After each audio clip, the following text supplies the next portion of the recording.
Have you ever seen water do something that looks, well, impossible? Like defy gravity? Today, we're going to check out this super simple experiment that honestly looks like pure magic, but it's all about some brilliant science. We're going to make water walk from one cup to another and get this, create new colors without ever even touching them. Come on, let's do it. So right off the bat, here's our challenge. How in the world can you mix two different colors to make a totally new one without pouring them, without stirring them, without doing anything at all? It sounds like it can't be done, right? Well, stick with me because the answer is hiding in a really cool scientific secret. Okay, first things first. To solve this magical color puzzle, we gotta get everything ready for this amazing experiment.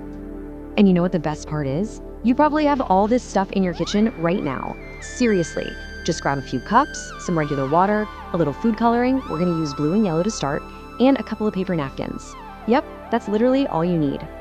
All right, now that we've got all our supplies, it's time to set the stage. Let's build this thing. Okay, so the setup here is really easy, but you want to get it right. You're going to fill 2 cups with water, 1 with blue and 1 with yellow, and you'll stick an empty cup right in between them. Now for a secret weapon, the napkin. Fold it up so it's nice and thick, super good as our source material says. A thicker bridge just works better.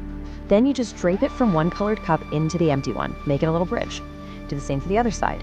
And now for the hardest part of any experiment, we just have to wait. But don't blink. Once those bridges are in place, the magic starts to happen almost right away. Keep your eyes glued to those paper napkins. You are about to see science literally in motion. So what is going on here? How is the water climbing up the paper?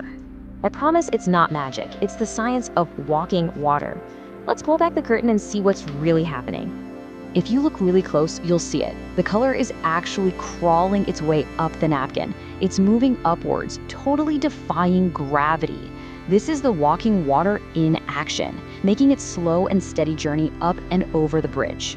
And the science behind it all comes down to this one incredible term, capillary action.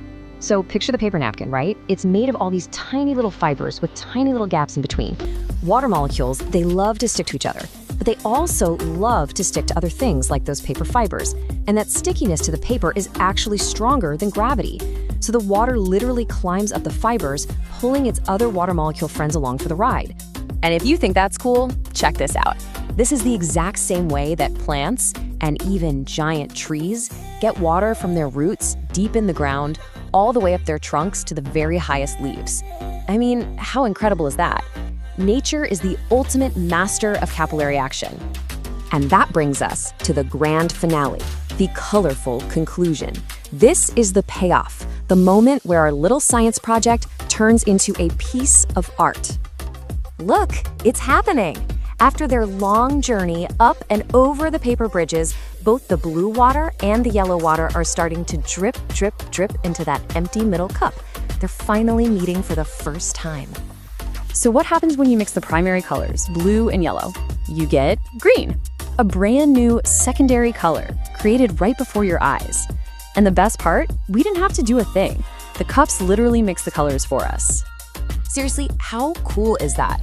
It's just such a simple, elegant way to see a really powerful scientific force at work. And, it's just so satisfying to watch it all come together. So that leaves us with one final thought. Now that you know what capillary action is, I bet you're going to start seeing it everywhere. It's how a sponge soaks up a spill. It's why paper towels are so good at their job. It's not magic, it's just science doing its thing. So what other examples can you find in your world?